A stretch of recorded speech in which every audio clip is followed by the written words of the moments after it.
Like کریں، subscribe کیجیے، bell icon کو دبائیں تاکہ ہماری ویڈیو سب سے پہلے آپ کے پاس پہنچ سکے۔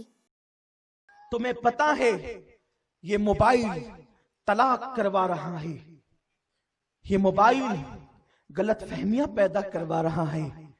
مجھے میرے کسی دوست نے ایک آرٹیکل بھیجا تھا واٹس ایپ پہ، میں نے پڑھا، اس کو ذرا سوچیں۔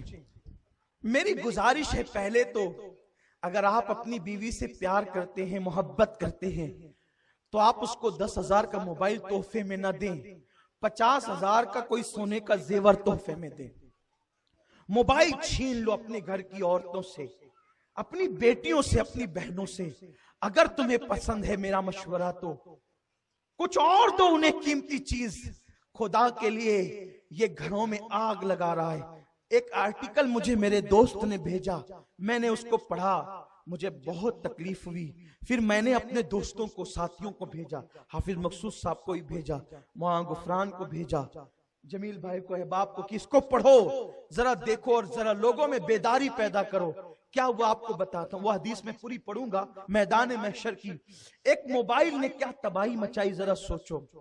ایک شریف خاندان کی لڑکی، شریف گھرانے کی لڑکی، شریف گھرانے کی بیٹی، شریف گھرانے میں بہو بن گئی۔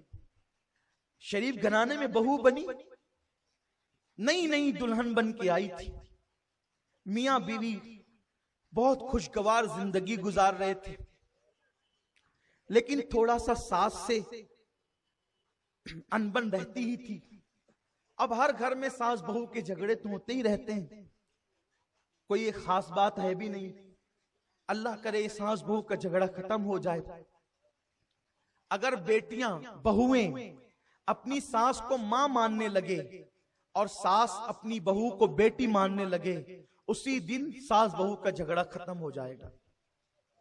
ساس کو سوچنا چاہیے میرا بیٹا نہ ہوتا تو میں بہو کیوں لاتی، بہو کو سوچنا چاہیے کہ اس کا احسان ہے، اس کا بیٹا نہ ہوتا تو میں کیوں آتی۔ محبتوں کا ماحول بنے گھر میں۔ لیکن بہرحال اس کی طرف مجھے نہیں جانا، آج میرا وہ عنوان نہیں۔ بہت دل کے کانوں سے سنیے آپ، ہر باپ سنے، ہر بھائی سنے۔ اب میں فقیر آدمی ہوں، قادری فقیر، میری بات کو سنجیدگی سے لیجئے۔ میں بہت درد دل کے ساتھ اپنی بات آپ کے سامنے پیش کرنا چاہتا ہوں، اور غور کیجئے۔ آپ بچوں آپس کی بات میرے بچوں بند کر دو، تھوڑا سا اطمینان سے بیٹھو۔ بیٹا دیکھو کتنی سنجیدگی سب لوگ سن رہے، تم لوگ اگر مستی کرو گے، دیکھو جس محلے میں میرا بیان ہوتا ہے ہر محلے کے بچے سکون سے سنتے ہیں۔ اگر تم نے گڑبڑ کی تو تم بدنام ہو جاؤ گے کہ رمضان پورے کے بچوں نے بہت مستی کی۔ ایک محلہ ایسا ہے، لوگوں نے کہا تھا اگر آپ وہاں تقریر کر کے بچوں کو سنجیدہ کر دیں تو ہم آپ کو مان جائیں گے۔ میں کہا مجھے اپنے آپ کو منوانا بھی نہیں ہے، لیکن تم دیکھنا کہ مالیگاؤں کا بچہ اللہ کے فضل سے مجھ سے محبت کرتا ہے۔ ایسی کود فان مچی تھی میرے بیان سے پہلے، وہ مار رہا ہے، وہ پیٹ رہا ہے، وہ گالی گلوچ، وہ کھیل کود۔ میں کہا بچوں، پیارے بچوں، تم میرا مستقبل ہو، ادب سے بیٹھو گے؟ انہوں نے کہا، پوری تقریر انہوں نے ادب سے سنی۔ کوئی محلہ ایسا نہیں کہ جس محلے میں لوگ گڑبڑ کرتے ہو۔ دیکھو تم لوگ تھوڑی گڑبڑ کر رہے ہو، تم بدنام ہو جاؤ گے، اور یاد رکھنا اگر آج بدنام ہوئے نا تو 10 سال کے بعد تم کو اچھا رشتہ نہیں ملے گا۔ کہ رمضان پورے کے بچے امین القادری کی تقریر کے اندر مستی کر رہے تھے، سمجھ لینا۔ اس لیے ادب سے بیٹھو، سمجھ میں آئی بات؟ ادب سے نہیں بیٹھو گے تو ایسی دعا کر کے جاؤں گا کہ بڑی ظالم بیوی ملے گی تم لوگوں کو۔ پھر اس کے بعد مجھے نہیں کہنا، اور میری دعا اللہ قبول کرتا ہے، سنتا ہے، مجھے اپنے اللہ پہ بہت بھروسہ ہے۔ تو اگر آپ چاہتے ہو نا تو اب ہاں اب سب ادب سے ہو گئے نا، دیکھو یہ ہوتی ہے بات۔ اب سنیے جو کہنا چاہتا ہوں۔ میاں بیوی محبت پیار سے رہ رہے تھے، تھوڑی سی ساس کی انبن تھی۔ ایسے میں ہوا یہ کہ شادی کی سالگرہ آئی، شوہر نے سوچا کہ بیوی کو کیا تحفہ دوں، تو آج کل تحفے میں موبائل چلتا ہے۔ اس نے اپنی نوی نویلی ایک بار دوشی بہت پڑھنا، اللہ رب محمد صلی اللہ علیہ وسلم، نحن عباد محمد صلی اللہ علیہ وسلم۔ شادی کی پہلی سالگرہ کے موقع پر